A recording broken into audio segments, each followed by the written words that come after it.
Isang mapagpalang araw po sa ating lahat.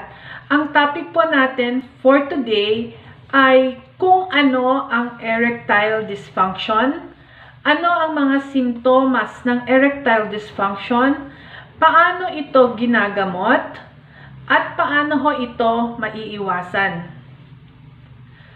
Ako po si Dr. Irma Antonio Pilar, ang inyong Doctor with the Heart. Isa po akong internist endocrinologist at ang topic po natin for this afternoon ay tungkol sa erectile dysfunction.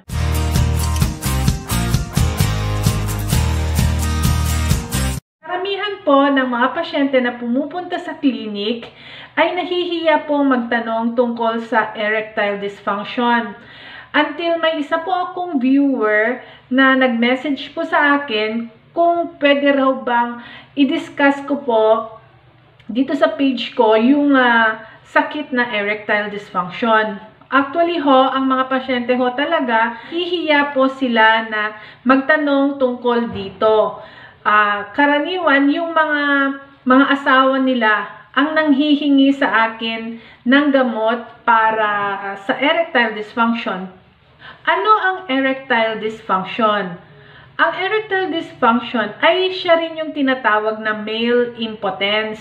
Ito ay isang medical na kondisyon kung saan ang isang lalaki ay hirap o hindi kayang patindigin ang kanyang ari habang nakikipagtalik. Maaari ring ituring na erectile dysfunction ang hindi kayang patagalin ang pagtindig ng ari. Usually ito, karaniwan ko itong nakikita sa mga pasyente na more than 40 years old and above at may mga matatagal ng sakit katulad ng diabetes at hypertension. Karaniwan din ho ito sa mga lalaking may edad 75 pataas. Pero maaari rin ho na maranasan ito ng mas mga batang lalaki.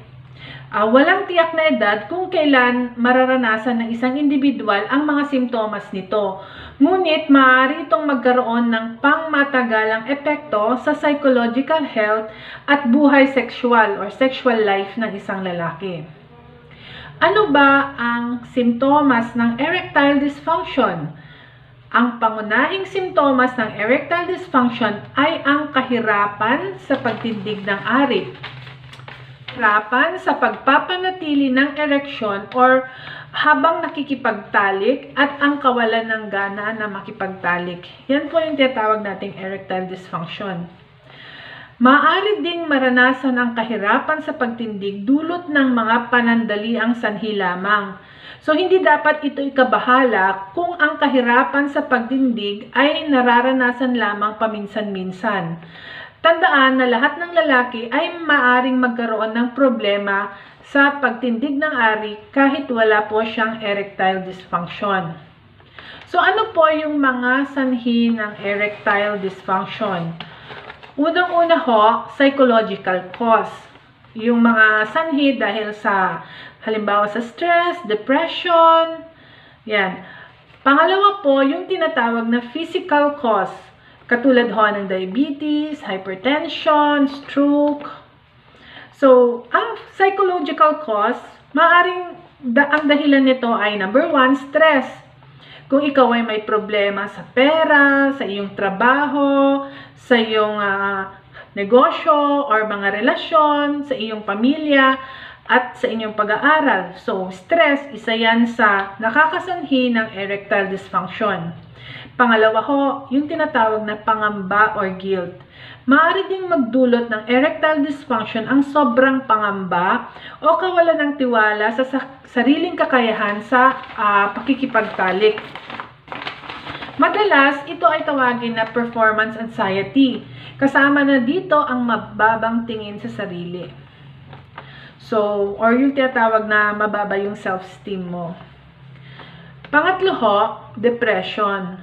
Ang depression ay nagdudulot ng matinding panghihina ng katawan at isip ng tao. Ang mga gamot mismo ng depression ay maaari ding magdulot ng erectile dysfunction bilang side effect. So, yung naggagamot for depression, yung mga gamot mismo na for depression can cause erectile dysfunction. Actually, marami pa akong gamot ang nakakasanhi po ng erectile dysfunction. So, yung diniscuss natin kanina, una, psychological. Pangalawa, mga physical na karamdaman or mga sakit na maaaring magdulot ng erectile dysfunction. Ano-ano ito? Kapag ikaw ay may problema sa kidney, kapag ikaw ay may problema sa diabetes, kung ikaw ay may diabetes, kung ikaw ay may hypertension, kung ikaw ay sobrang napapagod or nanghihina, sobrang pag-inom ng alak, paninigarilyo, sakit sa utak, sleep disorder, drug use, yung mga paggamit ng mga bawal na gamot, damage to the pelvic area, ibig sabihin nito, halimbawang na-disgrasya ka at nagkaroon ka ng damage dun sa pelvic area mo kasi maaaring magkaroon ng problema dun sa mga nerve. At stroke, o kaya yung hypogonadism. Yung hypogonadism, yung mababa yung testosterone level ng pasyente. Parkinson's disease o yung mataas na cholesterol. Pwede rin hong magsanhi po yan ng erectile dysfunction. So, ano ang mga pagsusuri na pwedeng gawin para malaman kung ikaw ay mayroong erectile dysfunction? Unang-una ho, magpa-blood chemistry po kayo or lab test, no? Examination ho sa dugo yan para malaman kung kayo ay may problema sa kidney, kung mataas ang cholesterol ho ninyo, kung kayo po ay may diabetes. Yan. Ano pa po? Urine test po, examination sa ihi. And then, pwede rin hong gawin yung ultrasound ng mga blood vessels sa ari po or yung sa penis. Ultrasound ng blood vessels po. O yung mga special test na po ito na ginagawa ng urologist, yung tinatawag na nocturnal penile tumescence test or yung injection test. So, it is very important na magpatingin po kayo sa mga doktor ninyo dahil yung paggagamot ho ng erectile dysfunction ay depende kung ano po yung sanhi ng inyong erectile dysfunction.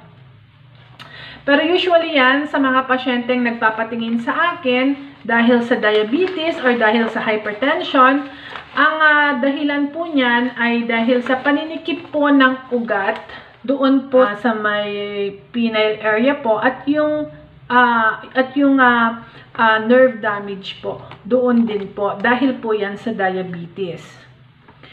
So, paano ho ginagamot ang erectile dysfunction? Paano ho yan ginagamot? Kung kailangan ho muna natiyakin kung ano yung mga sanhi nito. At mahalaga po na makipag-ugnayan po kayo sa inyong doktor upang mapag-usapan po ito. Upang mapag-usapan yung angkop na paraan ng panggagamot. Mahalaga ito lalo sa mga pasyenteng may kondisyon na nagdudulot ng erectile dysfunction. Ang maipapayo ko ho sa inyo, hindi ho dapat kayo basta-basta umiinom ng mga food supplement na sinasabi ho nila na nakakatindig po ng ari or gamot sa erectile dysfunction. Kasi marami na ho tayong nakita or marami na rin ho tayong nasaksihan na nagkaroon ho ng problema na maaaring magsanhi pa ho ito ng pagkamatay ng mga pasyente kung ano-ano ho ang iniinom ho na gamot para dyan. Mahalaga po na magpatingin po kayo sa inyong mga doktor.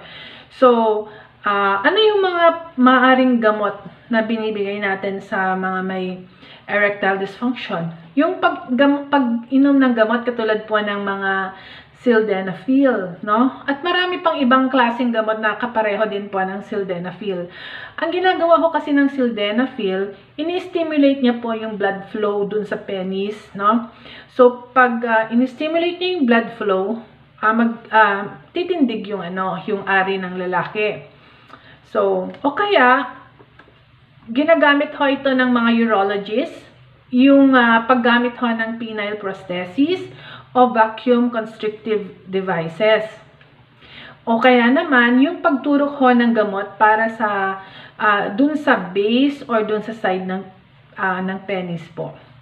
So, o kaya ho, Kung halimbawa ang sanhiho ng inyong erectile dysfunction ay dahil sa mababang level ng testosterone, pwede ho tayong magbigay ng tinatawag na testosterone therapy. Pwede ho yan injectable or pwede rin ho na capsule. Yun ho yung paggamot sa physical cause ng mga pasyente may erectile dysfunction. Halimbawa po, ang sanhiho ng erectile dysfunction nyo ay sa depression or psychological po. Maaari ho kayong sumailalim sa tinatawag na psychotherapy para sa psychological na sanhi ng erectile dysfunction tulad ho ng stress or depression. No? So, yun. Paano naman ho natin maiiwasan ang erectile dysfunction? Lifestyle change ho. Number 1, lifestyle change. Iwasan nyo ho ang paninigarilyo. Kumain ho kayo ng wasto at tamang pagkain. Iwasan nyo ho ang bisyo. Yun nga po, alak, sigarilyo. Mag-ehersisyo ho kayo, exercise. At kung masyado hong mataba ang pasyente, kailangan nyo hong magbawas ng timbang. Kung halimbawa naman ho na kayo ho ay diabetic, kailangan ho ninyo na i-control ang inyong blood sugar.